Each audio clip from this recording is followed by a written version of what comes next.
أعوذ بالله من الشيطان الرجيم. بسم الله الرحمن الرحيم. الحمد لله رب العالمين الرحمن الرحيم مالك يوم الدين إياك نعبد وإياك نستعين اهدنا الصراط المستقيم صراط الذين أنعمت عليهم غير المغضوب عليهم ولا الضالين.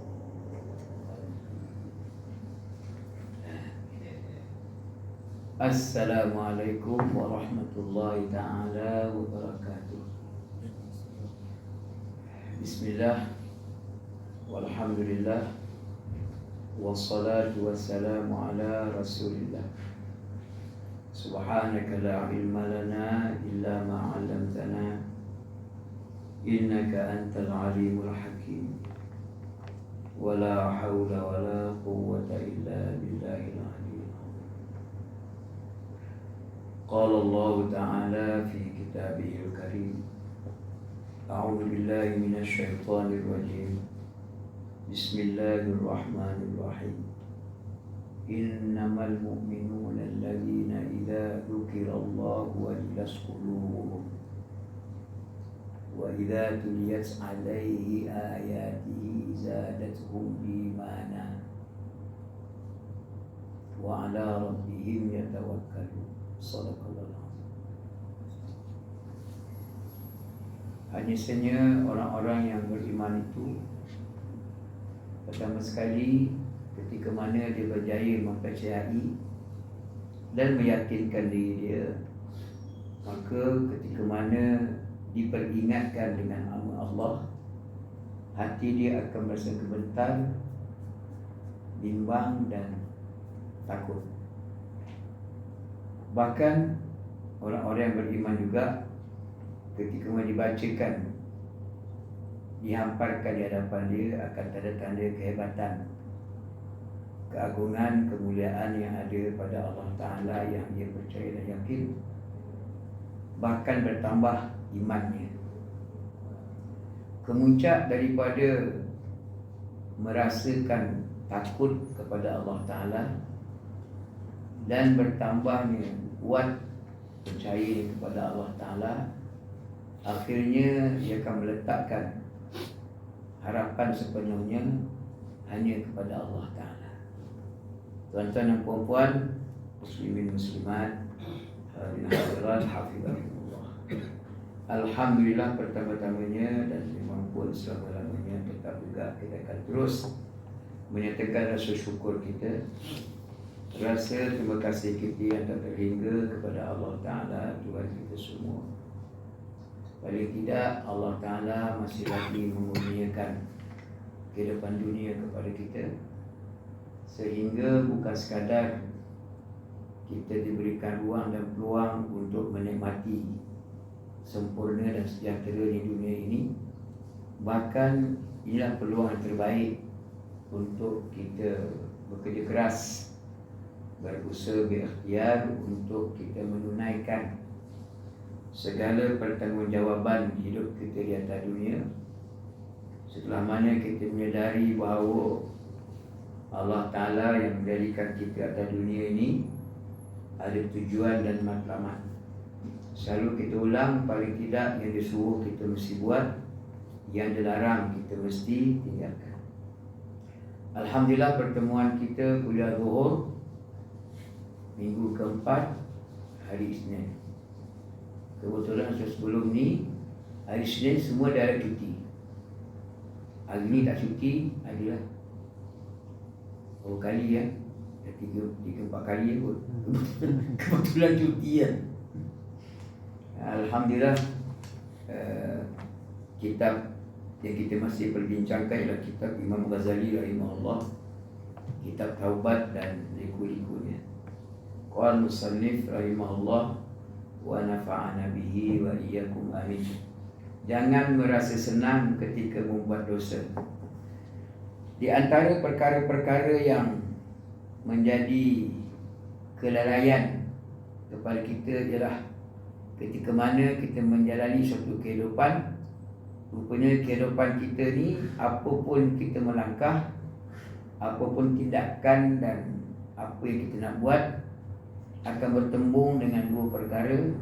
Sama ada perkara itu baik ataupun buruk. Maka ketika mana baik, nanti ada nilaian dia pahala, ada balasan dia syurga. Begitu juga kita akan berdepan bertembung dengan satu benda yang namanya buruk. Nanti nilaian dia ialah dosa, dan kalau kita bawa juga dosa sampai ke mati, sampai kubur, maka akan dibalas dengan siksaan api neraka. Sebab itu kehidupan ini, kalau kita gagal untuk mempercayai dan meyakinkan diri kita bahawa mestilah hidup dengan beragama.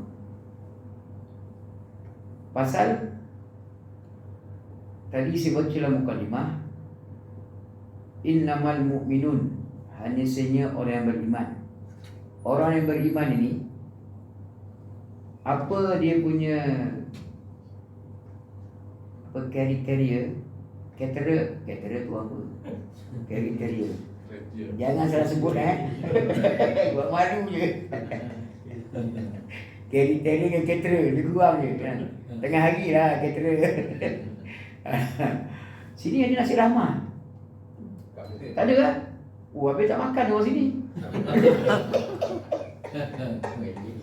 Nasi buah rahmat je.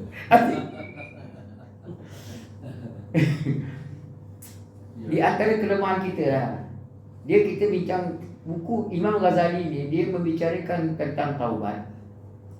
Pasal kita menganggap seolah-olah apa yang kita buat tak kisah. Yang penting ustaz, kita buat tu ikut selera kita, ikut kemahuan kita. Tak kisahlah benda tu salah ke, betul ke. Sedangkan kita mau tak mau, pertama nak kata istilah apa, terpaksa lah. Dan kita nak tak nak mesti mengikat. Pasal keimanan, kepercayaan dan keyakinan itu, dia akan menjadi satu ikatan yang kuat antara dia dengan apa yang dia imani. Persoalan ketika mana dia boleh mengimani Allah Ta'ala, pasal semua orang atas dunia ni, dia tahu baik buruk, tetapi baik buruk itu mengikut pemikiran, pendirian masing-masing. Sehari dua ni kita disibukkan dengan perpaduan. Kalau Selangor, kalau tuan-tuan sembahyang Jumaat di negeri Selangor, teks usbah tu tajuk dia perpaduan. Jadi berpaduan ni, kalau ikut pandangan kita orang Islam, Allah Ta'ala kata perpaduan itu benda yang wajib. Menjadi kesalahan kalau kita tak berpadu.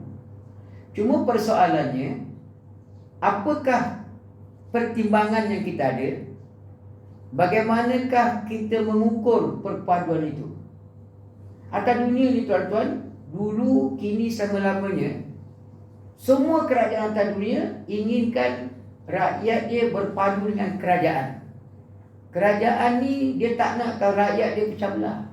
Carilah mana-mana negara atas dunia ketika hari ni pun, hatta negara komunis yang tak ada agama tu pun dia nak rakyat dia berpadu. Bila berpadu baru boleh membangun. Rusia ke, Amerika ke, sekali pandang memang benda yang baik dan memang benda yang perlu. Tetapi ia tidak akan menjadi benar-benar menyempurnakan kehendak dan keperluan sehingga menjadi itu kebaikan kalau tidak diukur, ditimbang dengan betul dan tepat.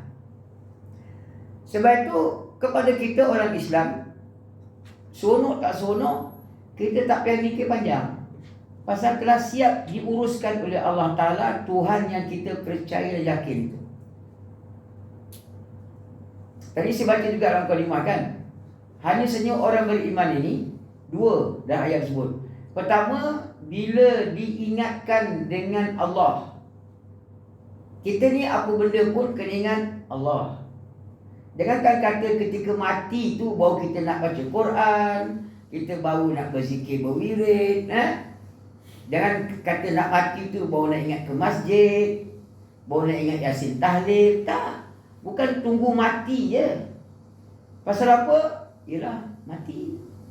Kita pun tahu dah, inna lillah wa inna ilaihi rajiun. Sekarang ni kalau zaman-zaman ber-WhatsApp ni, tak lari dah. Mesti dia tulis suratul Fatihah. Dia sekarang ni main tempik kan. Apa nama istilah dia, main tempik kan? Apa dia? Dia tak baca pun. Dia tak baca pun. Wording tu macam dah lawa kan. Wording tu macam-macam hiasan dia, colouring apa semua kan. Ada bintang-bintang 10 lagi. Jadi dia tak baca pun. Innalillah tu tak baca. Dia tekan je. Tak forward. Dia tak baca pun innalillah tu. Sekali dia hantar sekali. Payah punya banyak dah benda tu. Suratul Fatihah dia tak baca pun. Kalau dia baca pun bila type, mudah-mudahan dirahmati, mudah-mudahan dapat kampuan. Itulah yang dia baca. Kenapa dia buat macam tu?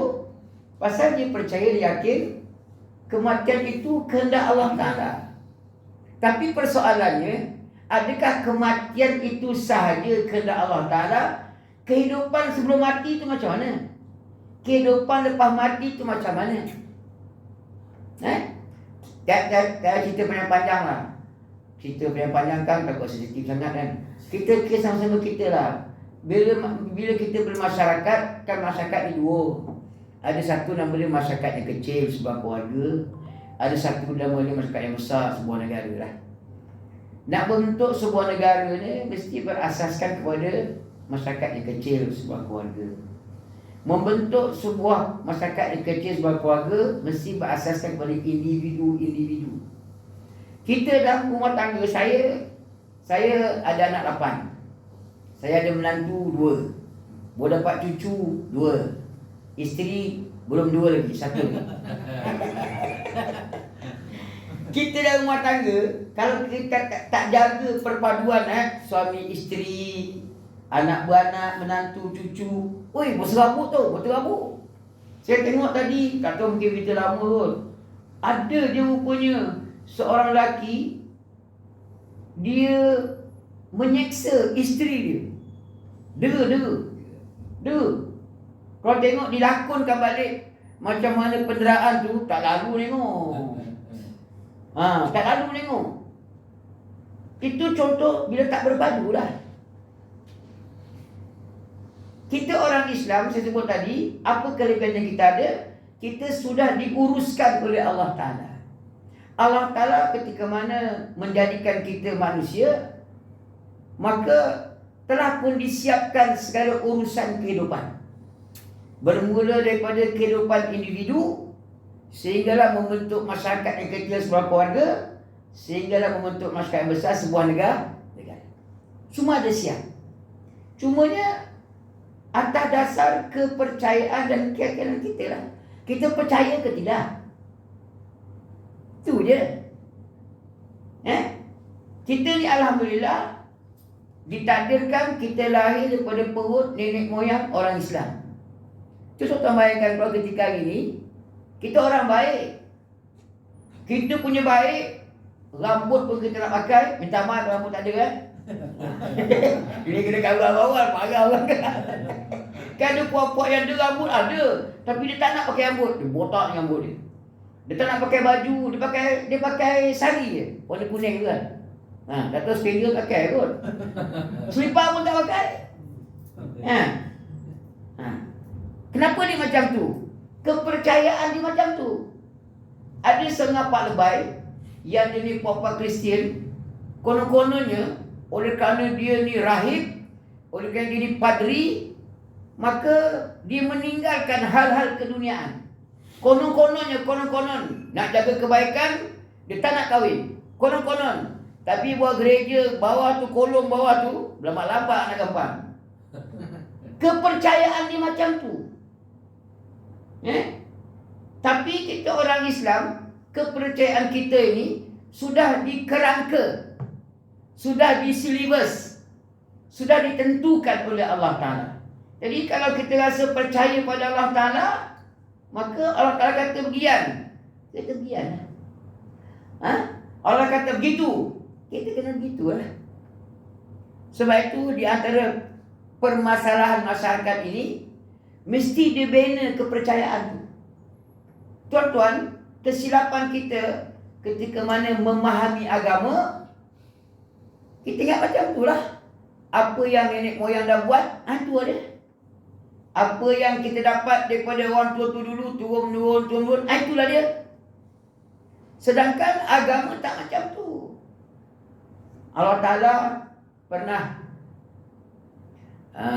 menyebut satu kenyataan yang rasmi. Surah Jumaat ayat yang kelima. Mathalul ladzina hummilut Taurah thumma lam yahmiluha kamathalil himari yahmilu asfara bi'sa mathalul qaumil ladzina kadzabu biayatillah wallahu la yahdil qaumadh dhalimin.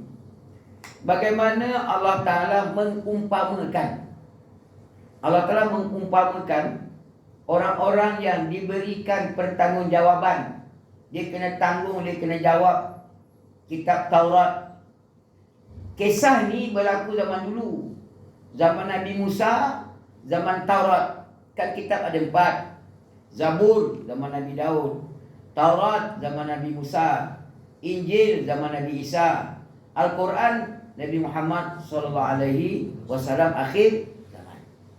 Jadi Allah Ta'ala, dia Quran ni tuan-tuan, kalau kita berjaya mempercayai Allah Ta'ala, maka Al-Quran merupakan himpunan bacaan firman-firman itu sebenarnya menjadi, bukan sekadar menjadi bahan bacaan harian, bahkan disitulah kita akan membuat rujukan.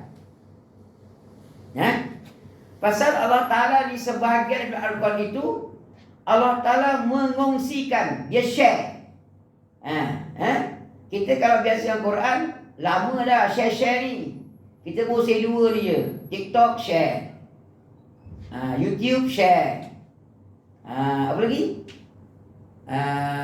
Keluar je video, pendek ke panjang, share, like, subscribe. Jadi Allah Ta'ala mengongsikan pengalaman hidup orang dahulu. Kalau kita tengok dalam Quran tu, sebahagian daripada ini adalah pengalaman-pengalaman orang dahulu. Sejarah yang bukan semata-mata menjadi halwa telinga. Tuan-tuan, saya nak ambil kembangkan sikit idea sejarah ni. Sejarah yang ada ketika hari ini, macam contoh Kuala Lumpur ni kan, kita mendapat satu sumber maklumat, konon-kononnya Kuala Lumpur ni siapa yang buka? Yang Ahlul. Satu lagi siapa yang buka? Tunku Abdullah ke Raja Abdullah? Dia geng kedua. Rupa-rupanya, siapa yang mencatat sejarah tu, tuan-tuan, hakikat hidup ketika hari ini, sejarah hidup kita di bermasyarakat ketika ni, siapa yang menguasai? Kalau penjajah yang menguasai, maka ikut kepala dia lah. Sebenarnya, ketika mana sejarah itu ditulis oleh yang memenangi penjajah tu lah, maka dia akan mencatatkan sesuatu yang mengikut selera dia. Sedangkan kalau ikut ada maklumat yang lain yang ditulis oleh Profesor Dr. Emeritus Ko Kai Kim, dia kata bukan Raja Ahlul, bukan juga Raja Abdullah, dia kata Sultan Puasa. Kan nak buka nampak pula. Dia memanglah tuan-tuan, sejarah ni ketika mana sebab itu kita sejarah, kita tak boleh ambil pandang ringan macam hari ni. Apa yang berlaku pada hari ni, nanti bila kita dah mati 10 tahun, 20 tahun akan datang, ia akan menjadi sejarah. Kalau kita tak mencatatnya dengan penuh amanah, nanti akan ada orang yang mencatat dengan tidak amanah dan jujur. Kalau kita gagal mengenengahkan apa yang sebenarnya berlaku, nanti yang ke tengah apa yang tak sebenar berlaku. Jadi orang akan datang, tak lain dah anak cucu kita lah. Dia akan menerima maklumat yang tak betul. Bila dia menerima maklumat yang tak betul, walaupun sejarah, nanti akhirnya yang ahlu itu, dia tu tukang bawa orang luar masuk dalam. Apa kita berisap? Tekong. Zaman ketika mana berlakunya proses ekonomi perlombongan, maka pekerja tak cukup, maka diimport daripada China. Ladang getah ketika mana nak cari pekerja, dibuat daripada India. Tetapi ketika mana berlakunya penguasaan sejarah tu oleh kuasa politik penjajah, yang diketengahkan macam tu lah. Sedangkan kita yang mengetahui yang sebenarnya, oleh kerana tak diberikan peluang untuk mengenengahkan yang sebenar, sama ada ditekan ke apa ke, maka yang tak betul itu akan ke depan. Kalau saya dapat contoh lagi banyak ni, tapi tak apalah, pelan-pelan. Sejarah yang dibawa oleh Al-Quran itu tak ada siapa boleh pertikai. Pasal sejarah itu dibawa oleh Allah Ta'ala. Takkan kita nak pertikai Allah Ta'ala. Tapi jangan. Orang yang gagal mempercayai dan meyakinkan diri dia bahawa Allah Ta'ala itu satu dari Tuhan, maka dia boleh pertikai. Macam kita orang Islam kan. Contoh, kita orang Islam, bila kita membeli barang, kita mesti mengutamakan barangan orang Islam. BMF, buy Muslim first. Itu kepercayaan, terutamanya makanan. Kita orang Islam bukanlah resis, bukanlah chauvinis, tak. Kita bila nak makan, buah-buah huduh-huduh kita pun mikir juga halal ke, haram ke, syubhat ke, tidak ke. Jadi di antara maksud BMF itu ialah Buy Muslim First tu, kita nak menjaga makanan. Bukan sekadar yang bercampur bau dengan yang haram. Bahkan kalau yang beracun pun kita tak nak makan. Tapi orang yang tak percaya kepada Allah Ta'ala, yang menolak Islam, bagi dia BMF itu suatu benda yang merugikan ekonomi kita. Bukan ingat. Sebab itu kalau saya nak kembali balik soal perpaduan ini, maka apakah asas, apakah ukuran pertimbangan yang kita nak guna? Betul-betul kita berpadu. Nak tak nak, kita kena kembali kepada Allah Ta'ala. Jadi Allah Ta'ala kata, wa'tasimu bihablillahi jami'an wa la tafarraqu.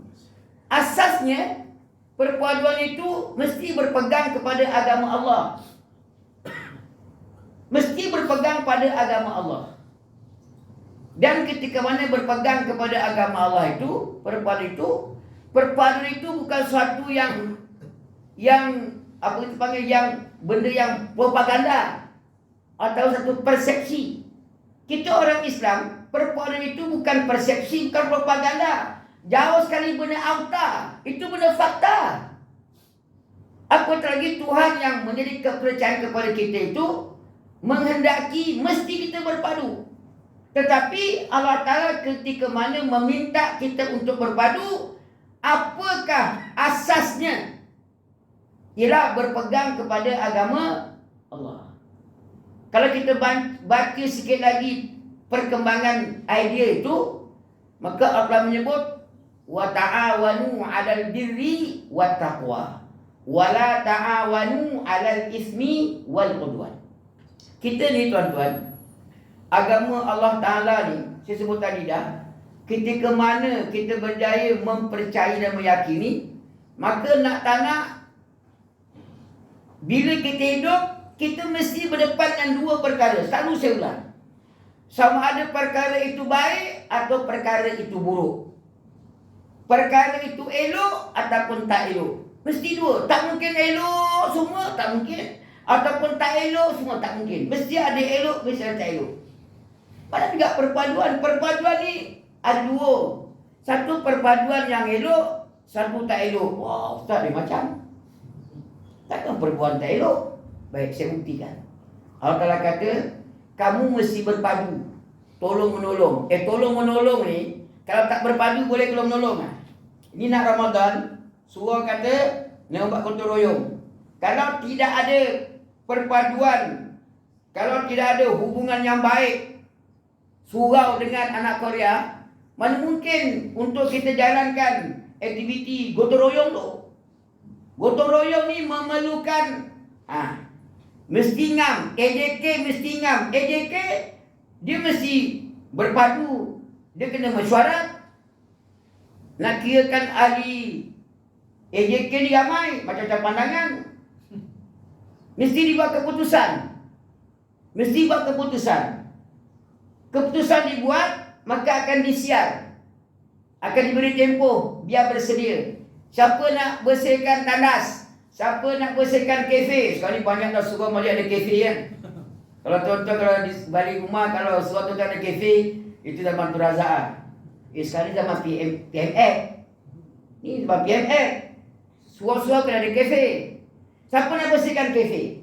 Siapa nak bersihkan kapet? Siapa nak bersihkan kipas?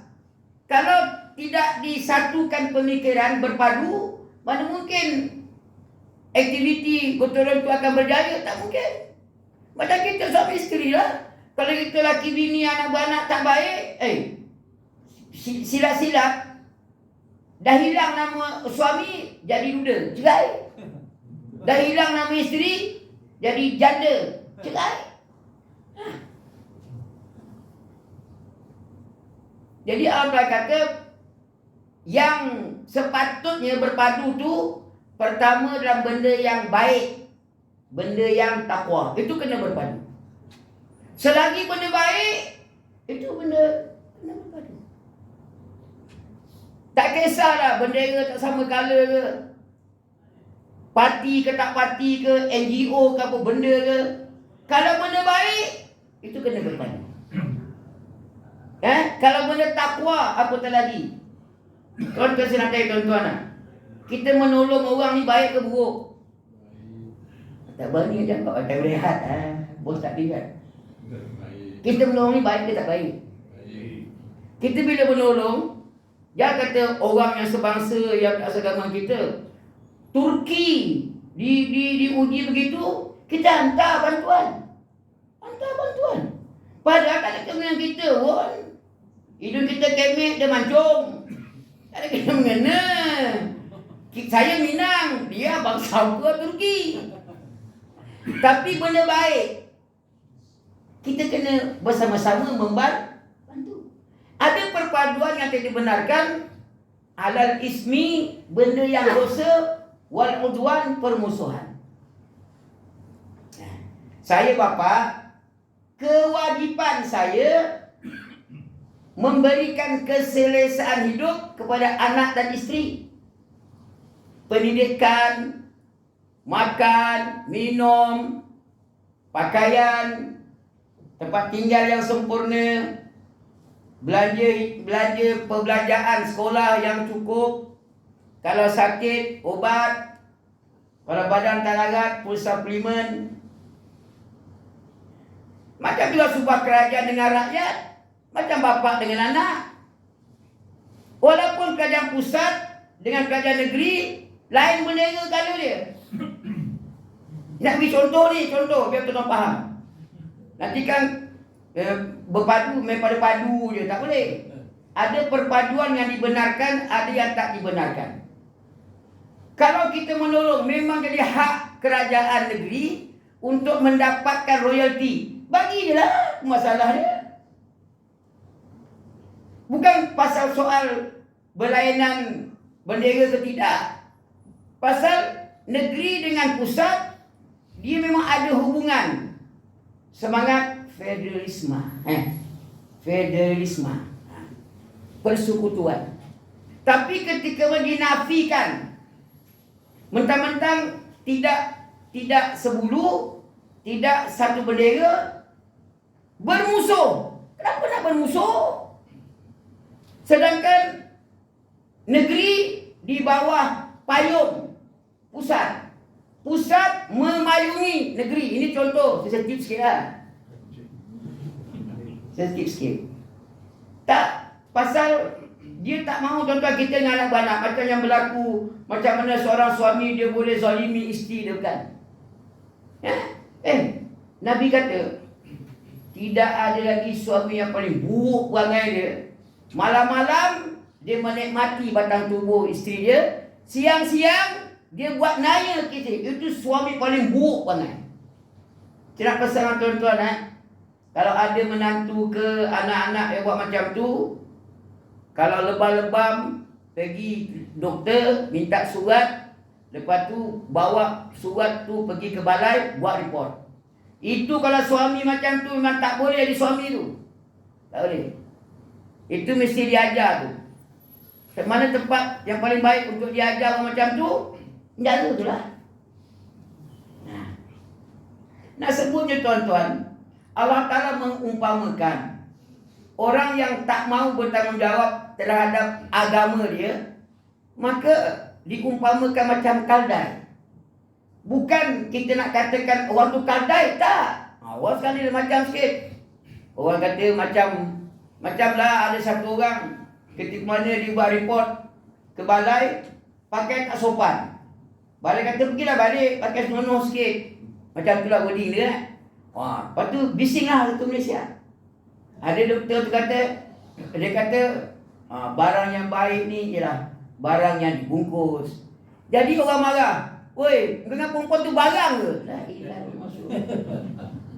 Allah Ta'ala mengumpamakan kaldai daripada sudut apa? Daripada sudut dari segi kaldai ni, kalau kita bebankan dia berat macam mana pun, dia akan bawa. Dia tak kisah apa benda kat belakang dia, buku ke, kayu ke, senjata ke, dadah ke, dia tak peduli, dia bawa dia. Tu kaldai. Dia letakkan kama salil himar yahmilu asfara, seumpama kaldai buat kitab, lagi tak erti apa. Jadi Allah Ta'ala mengumpamakan kita ni, kita umat akhir zaman Nabi Muhammad, ada nama dia kitab. Al-Quran itu suatu tanggungjawab. Kita kena pikul. Berat macam mana pun, Allah Ta'ala yang kita percayakan itu, dia tak akan memberat-beratkan kita, melainkan benda tu memang kita termampu untuk memikulnya. La yukallifullahu nafsan illa wus'aha. Allah Ta'ala dia tahu dah. Dia tahu, dia yang buat kita. Dia tahu selera kita, dia tahu kemampuan kita. Sebab itu, dia yang maha bijaksana itu meletakkan tanggungjawab untuk memikul beban agama tu. Memang termampu. Kan banyak kata, payah agama ni Ustaz, berat. Itu mulut kita. Kalau kita berjaya mengenali Allah Ta'ala, kalau kita berjaya mengenali apa itu Alkitab, apa itu tanggungjawab, memang kita boleh pikul. Allah Ta'ala pun tak marah. La yukallifullahu nafsan illa wus'aha. Allah Ta'ala takkan memberat-beratkan kita, melainkan benda yang berat itu memang termampu oleh kita. Cuma kemampuan tu tak sama. Kemampuan tak sama. Kita seorang suami, gaji sakat 5,000, bolehlah beli rumah, beli kereta, isteri seorang, anak 4-5 orang. Orang yang gaji 10,000, rumah, anak-anak, kenderaan, isteri boleh 2. Kalau Selangor, saya nikah. Boleh lah, nak join boleh. Di Selangor, permohonan untuk ibu-ibu dekat belakang. Tak ada kot tahun ketiga. Ada. Ataupun ni pengetahuan am. Dan kita nak galakkan masyarakat jangan berzina, jangan skandal. Kau nak ada kat belakang ni. Dan tiga tu. Kita tak nak supaya jangan ada skandal sampai nak menikah lagi kat Thailand. Buat apa? Sekalipun kita Selangor, kalau nak isi borang perkahwinan, kita pertama kali bernikah, nanti borang tu bila print out, ada siap dah isi kedua, isi ketiga, isi keempat. Kita nak supaya lelaki ni bila dia nak berpoligami, memang dia berkemampuan. Bukan saya yang benarkan, bukan isteri yang tak benarkan. Dia akan membenarkan ataupun tidak, mahkamah akan menentukan. Kalau setakat 6,000 boleh lah. Kalau ustaz nikah tak ada, saya mahu 6,000. Tak cukup, saya tak cukup. Saya pernah sekali tu, satu budak, saya pernah sebut lagi tu.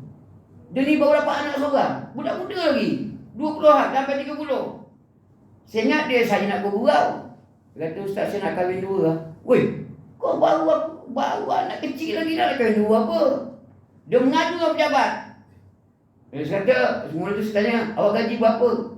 4,000. 4,000 kau mana cukup? 4,000. Tak cukup. Rupanya dia memang nak semua kahwin. Dia mengadu pejabat, pejabat telefon saya. Ustaz, boleh tak boleh kahwin 2 ni bukan ustaz yang tentukan, mahkamah. Ustaz sokong je, aku yang kena. Aduh. Lepas tu saya pun nak kahwin 2 aku bersokong.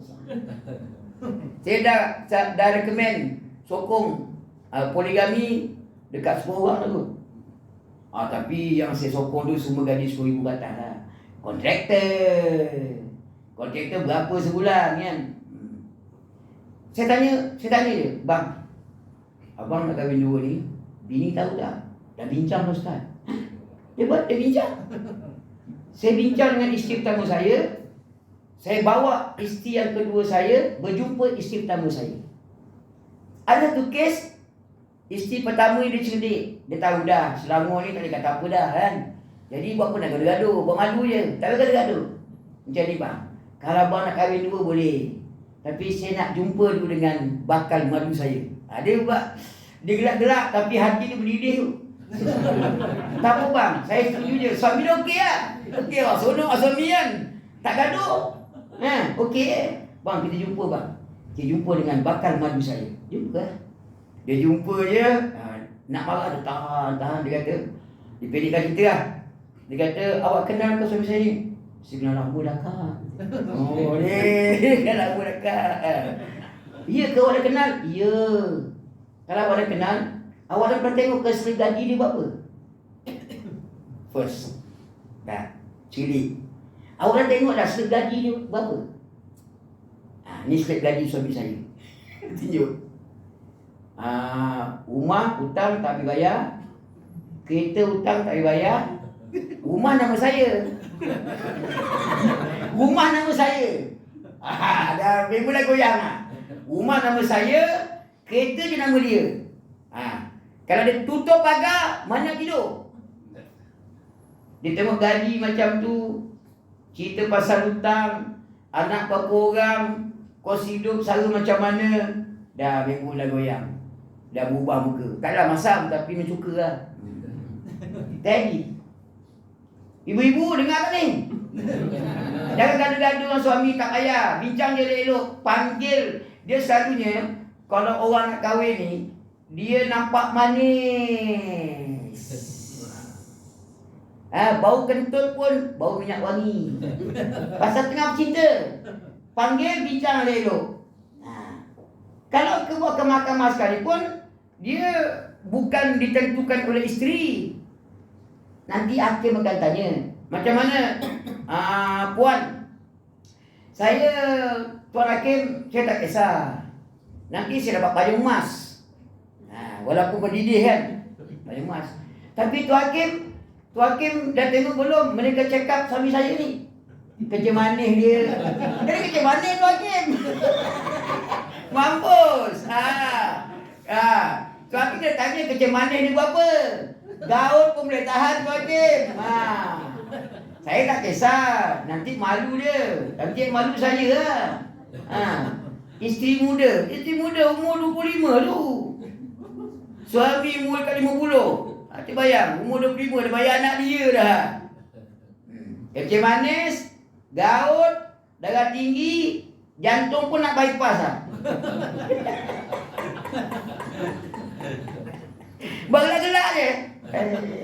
Mesti tak dapatnya. Tuan Hakim ni dia timbang, dia tengok, dia siasat. Kemampuan. Nak bukan kemampuan. Nak tu kemampuan ke? Nak tu bukan kemampuan. Nak tu selera. Kemampuan tu. Memanglah diukur kemampuan. Woi, boleh lagi Ustaz. Dua kemampuan, zahir dan batin. Kalau zahir tu tak mampu dah, batin dah beli kopi janda pun berkira-kira. Yang kopi janda dah habis lah yang. Awak nak awak beli lah. Pun dah habis saya pula. Nganga. Baik, kita kembali balik Daudi. Tak nak sebutnya ketika mana kita berjaya mempromosi agama untuk dipikul oleh semua orang. Kalau semua orang ataupun sebahagian besar daripada orang Islam terutamanya bersedia untuk memikul bebanan agama. Kalau tidak, agama kita mengajar. Apa benda pun kita buat, kita kena mikir dosa kepala. Kita mikir macam tu. Buruk-buruk, busuk-busuk kita kena mikir dosa kepala. Keredaan ke kemurkaan. Ada yang buat telahan viral satu dunia. Dia buat telahan, kata patutlah Ustaz, Turki tu kena bala. Katanya apa? Orang Islam ramai, tapi yang tak kerti mengucap pun ada, selawat pun ada. Baik, kenapa jadi macam tu? Banyak sebab. Di antaranya ketika mana orang Islam di zaman Osmaniyah, zaman Kamal Atatürk, meninggalkan bebanan agama, menolak sehabis-habisnya agama, sehingga azan itu dilaungkan dalam bahasa Turki. Kita ni Melayu, udah-udah pun tak ada lah azan tu bahasa Minang, bahasa Jawa. Allah gede ada. Mana ada, udah-udah pun Jawa. Allah gede besar, mana ada, tak ada. Kerosakan itu berlaku berapa puluh tahun dulu. Bila Kamal Atatürk meninggalkan agama, tak nak bertanggungjawab dengan agama, orang perempuan ditelanjangkan. Bukan telanjang tak selender, tak, dibuka aurat mereka. Dihalal, sudah dimulakan pergaulan yang bebas. Dibebaskan pergaulan. Jadi kesan daripada itu, hari ini, inilah jadinya. Walaupun ada telahan kata, bala Turki itu Ustaz, ada perancangan daripada musuh lah, apa hab apa nama hab kan. Jadi kita tak kisahlah apa benda pun kan, tapi nak sebutnya bahawa macam mana pun benda yang dah berlaku, nak tak nak, itulah ketentuan Allah. Cuma sebab musabab dia je. Cuma sebab musabab. Apa yang penting, kalau kita gagal mengajak masyarakat untuk kembali kepada agama, tidak akan ada keuntungan sesen pun. Bahkan akan merugikan. Kita ni ketika mana gagal untuk bertanggungjawab dalam agama, bukan sekadar di dunia kita akan rugi, yang paling malang kita akan rugi di akhirat. Ayat sekali tuan-tuan. Qul innal mauta alladhi tafirruna minhu fa innahu mulaqikum thumma turadduna ila alimil ghaibi wasyahadah fa yunabbi'ukum bima kuntum ta'malun. Allah Taala kata, qul, wahai Muhammad, bagi tahu dengan masyarakat, innal mauta alladhi tafirruna min, kematian yang kamu ingin melarikan diri daripadanya. Tak nak mati, berasa macam nak nongkat langit sampai kiamat. Macam mana pun kita lari dari kematian akan mengejar kamu. Fa innahu mulaqikum, kematian tetap akan berjumpa dengan kamu. Ketika mana kematian berjumpa dengan kamu, kamu pun mati. Ketika mana kamu mati, kamu akan dikembalikan semula kepada Allah yang maha mengetahui yang gaib dan maha mengetahui yang terang dan jelas. Rupanya bila kata summa turaddun, kembali. Macam saya lah, saya daripada Uluyang, Ulu Kalung, datang ke sini. Tadi keluar pukul 2, lewat sikit pukul 12. Nak urus kawan nak kahwin, lambat sikit 12 lebih. Saya sendiri lewat 1 lebih. Macam mana saya lama kemari, nanti kan dah habis kuliah, dah habis solat, saya balik lah. Saya kembali semula ke tempat tinggal rumah saya. Pasal itu asal usul saya. Saya datang ke sini untuk kuliah, solat berjemaah, lepas tu balik. Ada juga kita di atas dunia, summa turaduna ila alimil ghaibi wasyahadah. Kenapa kita kembali kepada Allah Ta'ala? Pasal kita asal daripada mana? Tadi saya sebutkan, kenapa bila mati je inna lillah wa inna ilaihi rajiun? Pasal dia datang daripada Allah. Bila mati, kepada Allah lah pergi dia. Kita macam tu lah. Kita Melayu ke, kita Cina ke, kita India bergali ke Iban Kadazan, kita berparti ke tidak, Perikatan Nasional ke Barisan Nasional, sebut tak apa kan? Ini parti yang halal lah, bukan parti yang haram. Semuanya akan kembali kepada Allah Ta'ala. Jangan main. Engkau kerajaan ke, engkau pembangkang ke, semuanya akan kembali kepada Allah Ta'ala. Yang paling mengerikan tuan-tuan, ketika mana kita semua akan dikembalikan kepada Allah Ta'ala, Allah Ta'ala akan menceritakan semua perkara yang pernah kita lalui sepanjang kehidupan di atas dunia.